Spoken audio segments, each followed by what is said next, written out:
What's up, everyone? Hello! AMP Adventures here. I'm Aaron. And I'm Patrick. And we're excited you're with us today. We are at Flushing Meadows Corona Park, which was the home of the 1939 and the 1964 World's Fair. That's right. Pretty darn cool. 2 World's Fairs right here. We're going to check it out. 2 for 1. It's a 2-for-1 special here at AMP Adventures. Just so you know, it is April 2023, and it is unseasonably warm. Yeah. 36. No, I'm lying. 30 degrees Celsius. 86 degrees Fahrenheit. And we still have a couple more months before summer hits, so it's a warm day for April, but... Yeah, and you know what they say, sun's out, puns out. We'll see if we get some puns in on our walk today. I think that's it. Anything else? Should we get going? Let's go. All right, here we go. So... we just walked down kind of the main walkway from the subway. We took the 7 train to get here. We are out in Queens right now. Again, Flushing Meadows Corona Park is what we are in, which was the home of both the 1939 and 1964 World's Fair. It's April. Things are just starting to bloom. Yeah, everything's just now starting to green up, so we'll start to see some color coming into view. Now, this is referred to as the Flushing Meadows Corona Park because, quite simply, the location. Flushing and Corona, we're right by those 2 neighborhoods. And, can we show the mosaic on the floor here?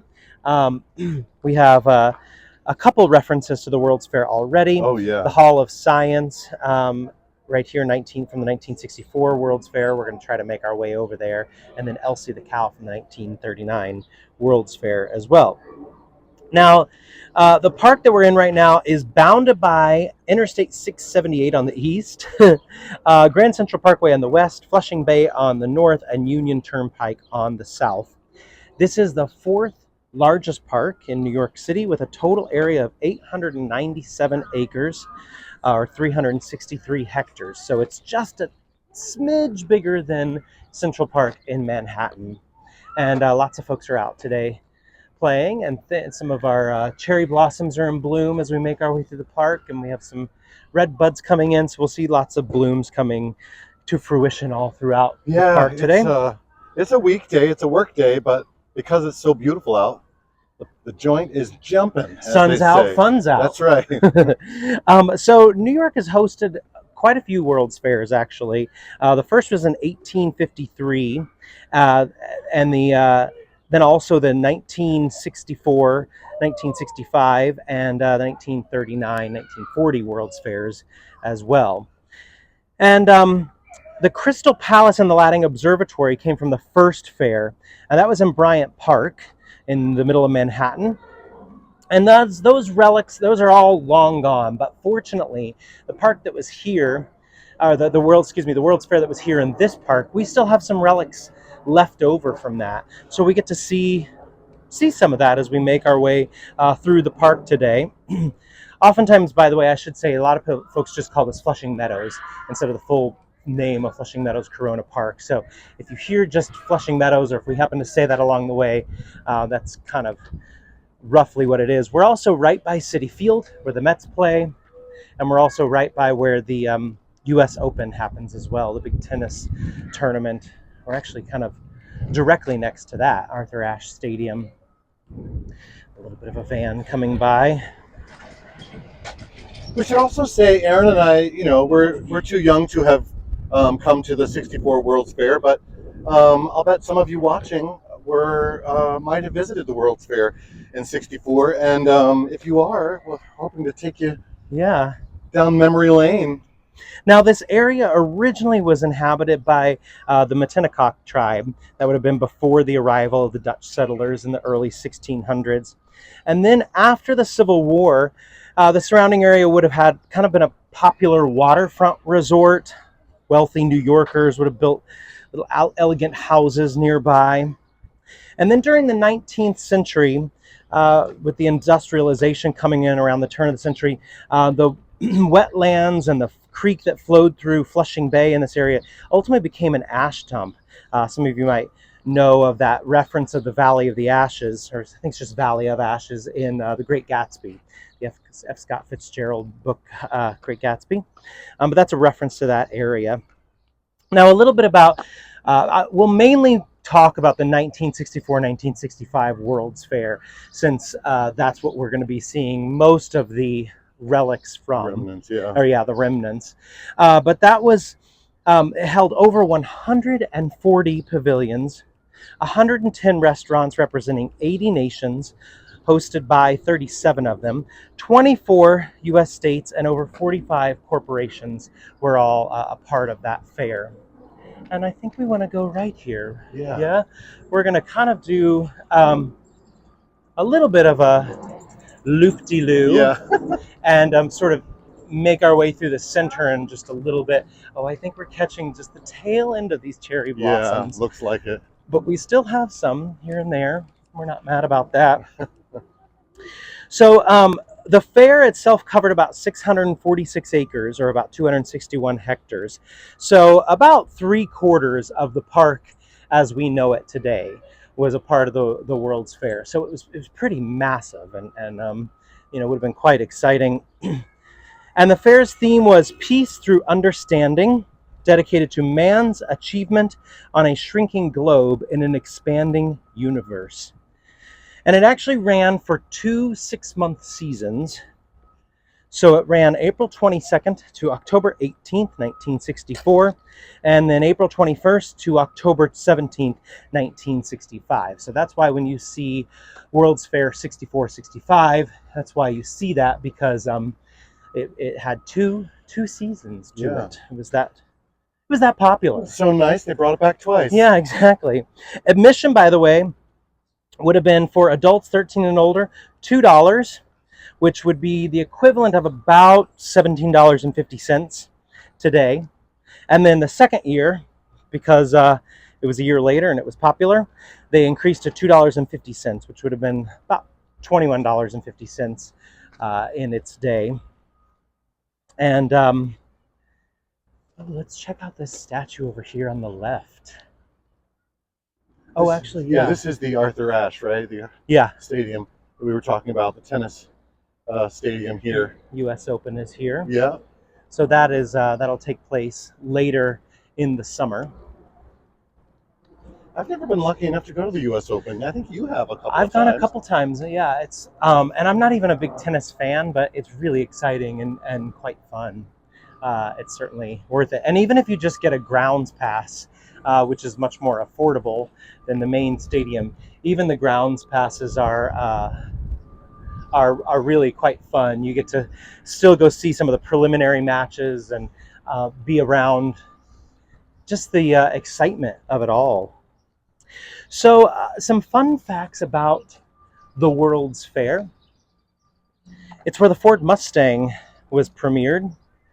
Ford Motors displayed it for the first time. Of course, now one of their most popular cars. 4 exhibits were developed by Disney for the World's Fair. I'm going to quiz Patrick. Do you know what they were, Patrick? Ooh, okay, you're putting me on the spot. I'm going to put you on the spot. Okay, I'm going to say It's a Small World. After All, yep. That premiered here. The Carousel of Progress premiered here. And I will say, I'm going to guess now, Great Moments with Mr. Lincoln. Yep, you got it. And there's a fourth one? There's a fourth one. Okay. It involves Ford. And I will say it was sort of like a... Yeah. Was it the thing at Epcot that they opened with the transportation? Well, I know what you mean. Well, I don't think it's that. Okay. I think it's the People Mover. Oh. Well, like a sort of really a precursor Okay. to the People Mover. Gotcha. Essentially, is what we what the 4 were. So, Great Moments for with Mr. Lincoln was for the state of Illinois, for their pavilion. Carousel of Progress was for General Electric. The Magic Skyway is what it was called. That was for Ford. And that's ultimately what became the People Mover, which is in Tomorrowland at Magic Kingdom. And then our last one is It's a Small World. That was for Pepsi Cola to salute and benefit UNICEF. Every now and then you might see the big sphere in the middle peeking through the trees. Yeah. Don't you worry, we're going to make our way over to it, so you will not miss out on it at all. We Yeah, it's sort of promise. still at the beginning of spring, so the trees haven't fully bloomed yet with their green leaves. So you can see that sphere there through the trees right now. But in a couple of months, you won't be able to see it for those trees. Now here's there was a one of the gardens that was part of the World's Fair. I'm obsessed with this idea, and I wish there was still a garden like this around. But it was the International Sandwich Garden. It's true. Now that's a Which garden I could get into. I know I'd like to be a gardener there. So Yeah. so you could plant a tuna fish sandwich, and then you'd have tuna fish growing. No, the truth is, it was the 7-Up Pavilion. Okay, give us a second. We've got a tiny stream to walk through. They must have just watered something here. It was the 7-Up Pavilion, and they had you could sample sandwiches from 16 different countries, and then they had a little ensemble, 5-piece ensemble that would play different types of music as well while you were in the 7-Up garden. But I love that idea, or in the sandwich garden, sponsored by 7-Up. Let's go. Let's talk about the Queen's Museum next. So on our right is the Queen's Museum, and inside here we have the panorama of New York City. Okay, we popped inside the Queen's Museum because we want to show off this giant panorama. For any of you who might have watched the recent Fran Lebowitz series on Netflix, this is where a lot of shots are filmed. We're going to make our way in here, and we're going to get a little bit quiet when we go inside because we're going to be with some other folks checking it out. But it's a huge panorama of New York City. Ooh, it's dark and spooky. This is it by night. So this was commissioned by Robert Moses for the fair, and originally this was a ride. So during the fair, visitors would they would board like a mini helicopter and quote unquote fly above the panorama for a 9-minute tour of this 9,335 square foot architectural model.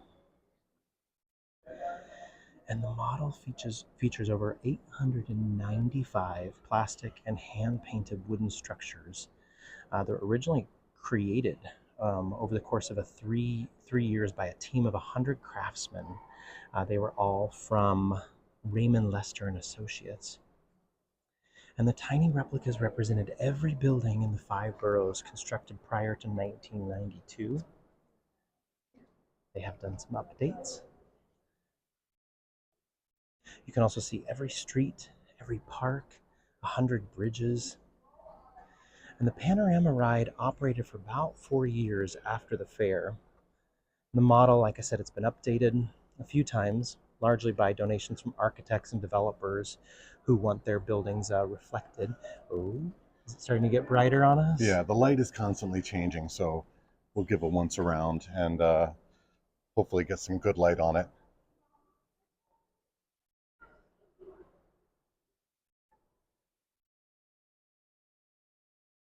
The most recent buildings that have been added, Citi Field, the new Yankee Stadium, the new Brooklyn Bridge Park, the Newtown Creek Wastewater Treatment Facility. Now take a look at this part that we're on right now. It's a sort of a cantilevered bridge, and we can look down and see the grid directly below us. That is really cool. Now I think, well, let's do a little bit of a look-see from this angle, and then maybe we'll go back around over there to go down to absolutely. Lower Manhattan, essentially. So basically, just from this angle, let's talk about what you're seeing. You're seeing Manhattan there in the distance. In the foreground, you're seeing Queens and you're seeing Brooklyn. Um, this is LaGuardia Airport. I'm going to do a little point right there. LaGuardia Airport is over there. And then the Bronx would be to our right.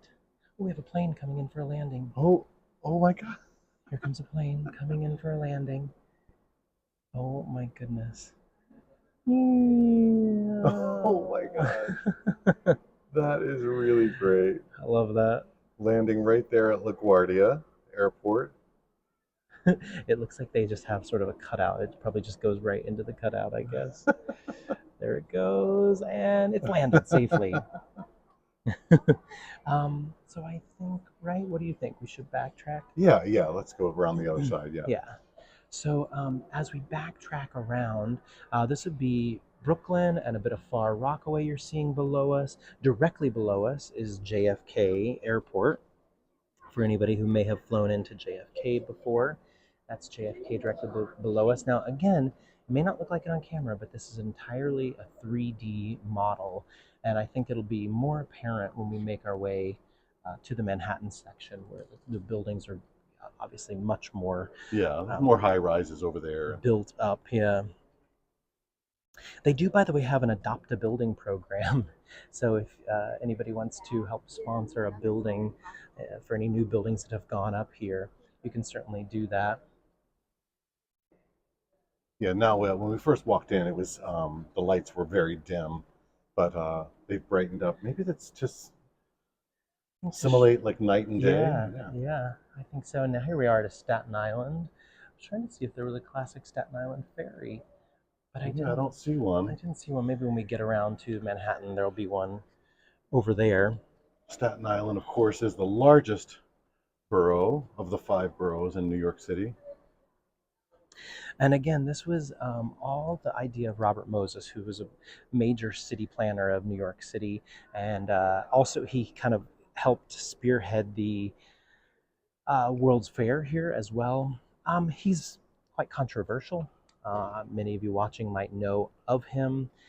He started off doing some really great things, and I think, like so many great people with great power comes great responsibility, and some choose to deal with that in Yeah, certain ways.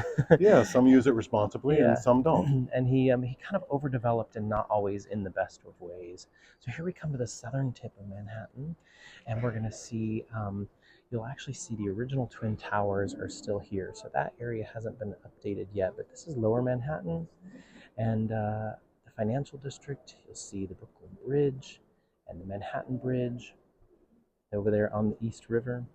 Yeah, those three bridges in a row we talk about a lot are the Brooklyn, Manhattan, and Williamsburg Bridge. Of course, BMW, all going into Brooklyn.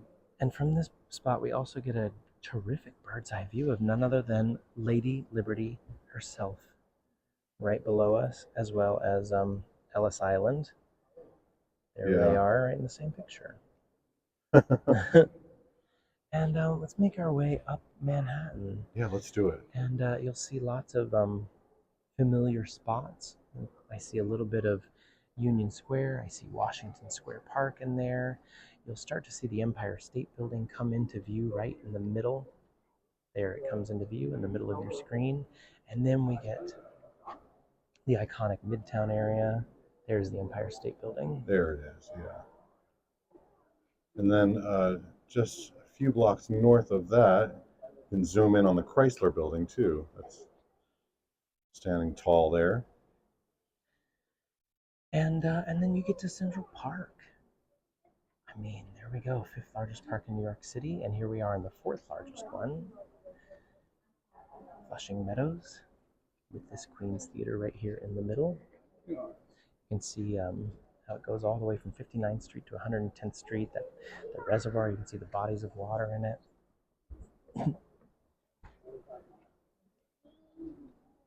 And then we get to Upper West Side and Harlem at this point in time. It spans all the way up. The Queens Museum, by the way, is free. When you enter, you just check in, and they have a lot of terrific exhibits here. But this one is one of the most exciting. You could spend plenty of time in here just checking out this diorama.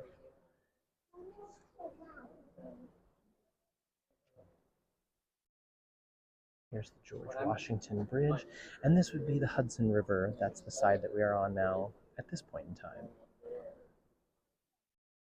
Yeah, really cool. All right, should we head back outside? Yeah, let's do it. All right. Okay, back outside. sunny and warm. That was a nice little I know, that was really stop cool. inside. Again, it's free, so And it's um, air conditioned, which is nice. yes, that was quite lovely. And there's a lot more exhibits to show in there. We just wanted to show off the diorama, just to give a good little overview of New York City. But there's some cool art exhibits in there, and again, free 99. Yeah, Can't beat that. freebie. I guess you could. I guess they could pay you to go in. That's I the guess that's the way that to. would be even better, I suppose. Yeah. So we're continuing on up here. You see these massive structures coming into view. Now, both of them are under a little bit of refurbishment at this point in time. But as we make our way up, I want to start talking. Actually, you know what? I think I'll start talking about the taller ones. I'm going to Yeah. switch up what we were planning, but Yeah. just because we get a better view of it from this distance, the two Absolutely. taller ones there, the observation towers. So they actually were part of the New York State Pavilion, and the tallest tower, which was it was the tallest point in the fair at 226 feet. So that was an observation deck. So you could go to the top and get a nice view of the entire fair when you were up there. And that was accessed by the Sky Streak capsule. Sky Streak capsule, which sounds very futuristic and Yeah. fun. And it was an elevator basically that took guests to the top for those beautiful views. And you'd also get some views of New York City while you were up there as well. And then the shorter of the two towers housed a cafe.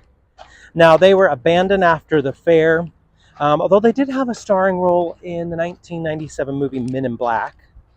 But they're getting a little bit of love right now. A bit of a restoration project. They're waterproofing the towers, replacing the stairs, upgrading all the electrical work, and doing some structural work on them as well. So hopefully they get reopened, and perhaps even for a little bit of for some cool vistas to go up there. Oh yeah. As well. That would be delightful. And well, as we kind of make our way around these trees, we'll start to get two views over here. We'll get both the Queen's Theater, and then we'll also get the shorter, giant, circular structure you were seeing, the Tent of Tomorrow. So we'll get to see both of those over there. Let's do, well, yeah, let's go that way. Yeah, we'll come over here by these cherry blossoms. Yeah. Why not? And get a view of the Tent of Tomorrow. So again, the theme of the World's Fair was man's achievement on a shrinking globe, not a shrieking globe, shrinking globe in an expanding universe. And the New York State Pavilion really embodied that theme with these kind of modern, futuristic designs. And again, this one's called the Tent of Tomorrow. Still standing. It was designed by noted architect Philip Johnson. And that circular structure at once boasted the world's largest cable suspension roof, 50,000 square feet. And it supported a dazzling display of multicolored sort of fiberglass tiles. And then we can't see it right now because of the work they're doing in there.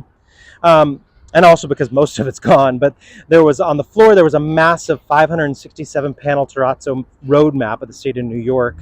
I believe they still have some of the tiles still left in there, but not too many. So when the fair ended, the tent was converted into an outdoor concert venue, briefly served as a roller rink. That'd be really kind of cool. And it closed in 1974, and it sat for decades, abandoned. And as you can see, the roof is completely gone now. We still have some of those cable suspensions up there and some birds enjoying it, as I can see today. And just like I said, a few pieces of that terrazzo map are still left. It's going under that major renovation project. Last I heard, it was a $24 million renovation project that began in 2019. Supposed to be finished this year, although at this point, I'm not sure if the pandemic sort of thwarted that or not. And it's going to have extensive preservation work, a lot of cosmetic enhances, some dynamic architectural lighting. I mean, you know, these days with LED lighting, they can really, it'd be so cool. kind of spruce things up. I think the fiberglass panels started to fall out on their own, and also I think there was some damage with some ne'er-do-wells like throwing rocks and stuff up there. So I think they eventually took them all down, whatever remaining ones were left. I like the bottom of it. That Yeah, red and white, it really does make it feel like a tent. yeah, yeah, yeah, yeah. And then you get the tent of tomorrow by having that let us sort of, fun, futuristic upper area of it. And we do have some cherry blossoms still in Yeah. view in bloom over here. So this is one of, I think, if you were to look up one of the top 5 locations in New York City to see the cherry blossoms bloom, this would be one of those spots here in Flushing Meadows Corona Park. So the Japanese American Association of New York started the 21st Century New York Cherry Blossom Project. And so in 2001, they planted 168 cherry trees here. And they were actually nursed from Sakura seeds that were donated by the Cherry Association of Japan. And they were donated in 1992. So the seeds were donated in 92, and it was about 9 or 10 years later before they planted them. And I think they probably planted some that were a little more mature as well, but they just really come to life. These are kind of a lot of them are the earlier blooming cherry blossoms. You can see that whole grove over there of them. It's really, really neat to have them all in one place. All right. We'll make our way back into the park, and we'll start to walk towards the Unisphere, which you've already caught a couple of glimpses of as we've made our way through. But we'll have some stellar views of it. We'll go right up to it. It is one of the most recognizable remnants of the 1964 World's Fair, and an iconic sort of New York City site as well. I think you'll see it, especially for Queens. You'll see it on a lot of brochures, a lot of images of New York City, and most tourists would never see it because this park is not usually... Yeah, it's pretty far out in Yeah. Queens. I would say only if you were maybe coming to a Mets game or to the U.S. Open. Oh, we should do the Queen's Theater. Oh, yeah. Sorry, before we jump into that. So originally this was known as the Theaterama. Hard to say. Now the Queen's Theater. So this was also part of the 1964 World's Fair. So this was also designed by Philip Johnson, who did the observatory towers we were pointing out. Had a 360-degree panoramic film about the state of New York. What is the state of New York these days? I think it's pretty decent. I know. I think we're doing all right. And the exterior wall kind of has like a sort of a gallery wall, and it would display large scale original art by a lot of famous pop artists on it. And at the time, Andy Warhol, Roy Lichtenstein, Ellsworth Kelly. And now it is the Queen's Theater. And they have a lot of different performances there. They do a lot of kids shows there. Patrick came to see a dance piece here one time. Yeah. They just really kind of vary. They have concerts here, theater. It's quite varied what they put on. You can see just from the banners up here, Queen's Theater. Again, the Theaterama. Drama in the Theaterama. Yeah. And as you exit the Queen's Theater, or the Theaterama, and you turn to kind of go into the heart of the park, look at this incredible view that you get. The Unisphere with Arthur Ashe Stadium in the background, again, where the U.S. Open takes place. Gosh, just gorgeous. We're lucky with the skies today Yeah, and as well. it's such an iconic structure. We see it in a lot of pictures and logos, but it's not something people see in person all that often because we're so far out, away from downtown Manhattan. So this, it really is just iconic, and it was created to be the centerpiece of the fair. It's standing in the exact same spot that the centerpiece of the 1939 fair stood, which was called Trilon and the Perisphere. And the giant globe holds the title of being the largest representation of Earth on Earth, which is pretty wild. It's about 120 feet in diameter. It's made from 350 tons of stainless steel. And it was designed by landscape artist Gilmore D. Clark. And we won't see it right now because it's daylight, but capital cities of the world are marked by lights on the stainless steel structure. And then mountain ranges are kind of shown in relief, which you probably can see that today in the light. Yeah. A We'll little bit zoom in a little bit on North America. You can see those mountain ranges there in 3D. And then circling the globe, you see the rings around it, those 3 orbital rings, and they represent the path of early satellites going all the way around it. I mean, it's massive and truly. I love the idea of it being see-through, because if the sky is very blue, those spaces would represent water, of Oh course. yeah, it would be like the oceans there. Yeah. Yeah, and then it is a fountain at the base of it, although not turned on at the moment, presumably because we're not fully into summer yet. And again, you'd have Arthur Ashe Stadium there in the distance, and even further, we'd be over by Citi Field where the New York Mets play, That's right. one of our Major League Baseball teams. Let's head to the right, shall we? Yeah, let's do it. And make our way over to a couple other statues that are over here, and a couple more fountain areas that would have been part of the fair. Looking back to where we came from. Oh, actually, it's a great shot of the Tent of Tomorrow and the observatory towers as well. Actually, you can see the third one too here, the shortest one from this location. You get a better shot of it from this spot. All right. There's a big, bright, beautiful tomorrow. Going back to Carousel of Progress. One of the 4 Disney developments that was part of the fair here. So we're getting ready to round the corner here, and when we do, it'll take us over to an area where there are some more fountains, although they're not going to be turned on yet either. But we'll start to see a sculpture come into view as well. I think let's go straight a little bit and then turn right, because then I think we'll clear these trees and start to get a view of it as we make our way.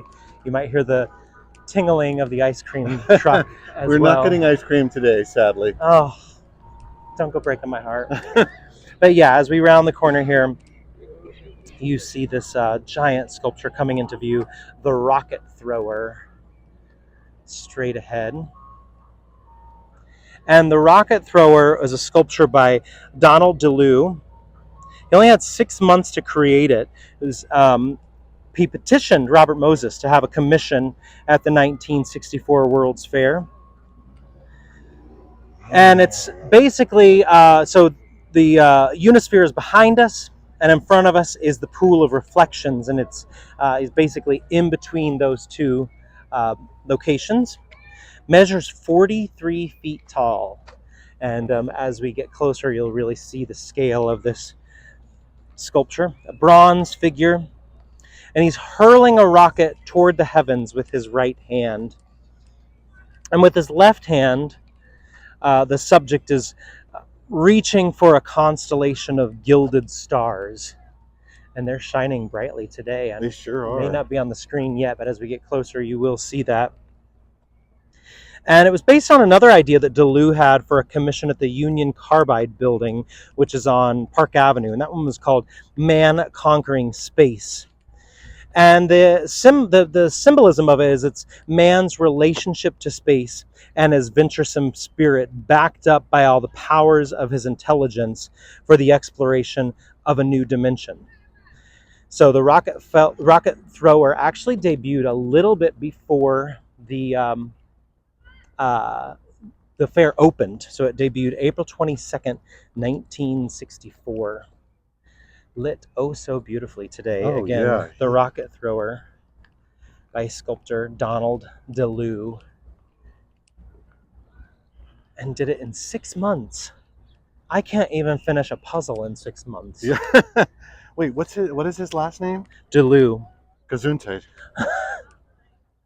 He certainly wasn't delusional. Yeah. He could certainly do it. That's for sure. So we'll just kind of make our way over to him, and then we're going to go see the. Well, I don't want to give it away fully yet, but we're going to make our way to the right to see another cool remnant of the 1964 It really World's is a Fair. spectacular sculpture, and the lighting department today is definitely doing its job. Yeah, definitely on It our is side. lit up so beautifully. All right. So let's go over here, Oh yeah. and we're going to check out the column of Jerash. And what I find funny about it is that two young kids just walked right past it, probably just thinking, "What is that old column over Yeah, there?" Having yeah. No no idea of its idea. history. Wait, we were joking about there being hopscotch in the park on Oh, our oh my subway ride here, and there's hopscotch. I mean, God. You have to. Well done. We need to get a couple of rocks. totally. That's too funny. We were literally on our subway right here joking about there being hopscotch, and turns out there was. So what we're going to show you is the column of Jerash over here. It's the second oldest man-made object in New York City, after Cleopatra's Needle in Central Park, which is kind of over by the Met Museum. We show that off on our third Central Park tour, which is sort of all about the arts, where we go past the Met and the American Museum of Natural History and the Delacorte Theater. But this is a remnant of the 1964 World's Fair, although it does date back to the year 120 AD. It's a 30-foot tall Roman column, and was presented to the New York World's Fair Corporation in the city of New York by King Hussein of the Hashemite Kingdom of Jordan. And it was originally erected by Romans in the Jordanian city of Jerash. And at the fair, the column stood as part of the Jordanian exhibit, which was kind of described as a multi-peaked and domed structure with this sort of undulating roof and surfaced in gold mosaic and shimmering blue glass. And then there'd be religious and historical artifacts once you went inside. Again, the column of Jerash, the second oldest man-made object in New York City after Cleopatra's Needle in Central Park. Really cool. I do think that some feathered friends have taken up home up there at the top. I'll see if I can catch the nest. The You can sort of see the bottom of it. third oldest object, by the way, is the old guy who lives above us, who's so loud. Just kidding. Oh, I see them. Yeah, I see the yeah. nest now. I didn't see it when you were first mentioning it. They found a perfect little safety nook. Oh yeah. Now, Do you think that they're like, oh, we love our house. They just don't build them like this anymore? probably.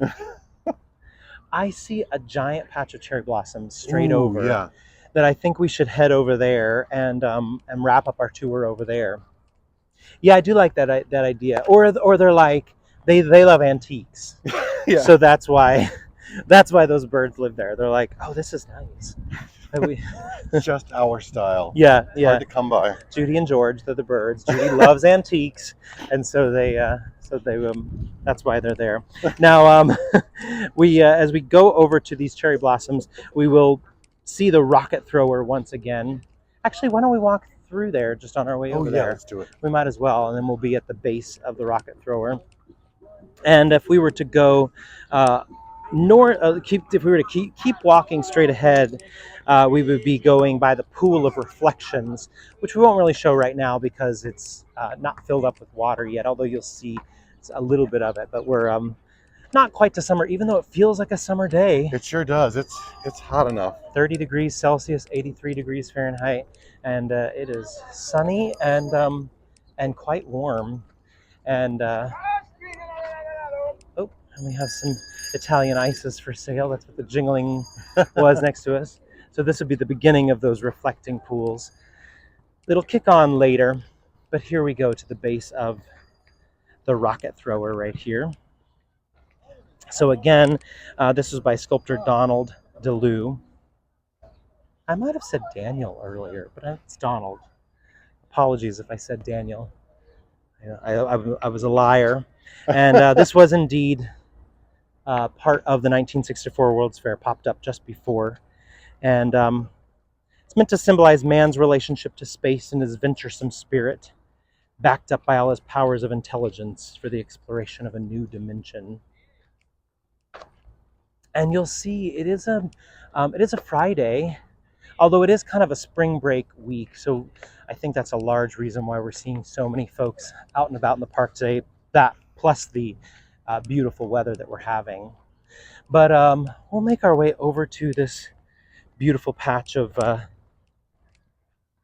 cherry trees. See the cherry blossoms that are over here. Yeah, these And seem like they're these cherry trees over here look like they're still have a lot of blooms on them. now, as we make our way over there, I'll tell you a couple other fun facts about the World's Fair. Um, I mentioned the sandwich pavilion already, right? We talked about that.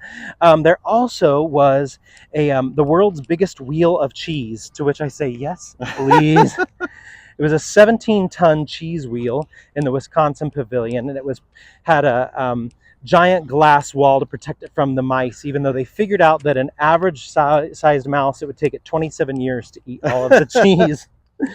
It would be a fat mouse. It would be, but a happy one. Yeah. Nonetheless. Joan Crawford and Kirk Douglas, they both signed autographs here at the fair, but with the help of robots. I think they were able to sign like 100 autographs per every real autograph that they were doing with the help of those robots. That was at the Hollywood Pavilion. And there were also, and this I think should happen everywhere, there were rest nooks or like alcoves, and they had nap robes. So if you're wandering through the fair, you got a little sleepy, you could just have a little nap. Yeah. And I think that should be everywhere when you go traveling. Agreed. Because oftentimes you start early in the morning and maybe you're still jet lagged and you just need a little snooze. Yeah. So we're over here now in this cherry blossom area. So we'll take a little bit to show off this cherry blossoms with the statue of George Washington there in the middle. So again, this is part of the Japanese American Association of New York. They started the 20th Century New York Cherry Blossom Project with over 160 trees planted here in the park in 2001. Just a beautiful section of the park. And these gorgeous cherry blossom trees are just circling this whole section. Oh gosh, they really are gorgeous. And there's more throughout the park, but cherry blossoms kind of have their cycle. And so some of the others that were at the tail end of the bloom, they might be a little bit more fuchsia, and we're on to these kind of white ones now at this point, but no less beautiful. They're just stunning.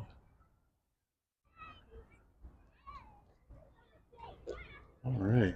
Gorgeous.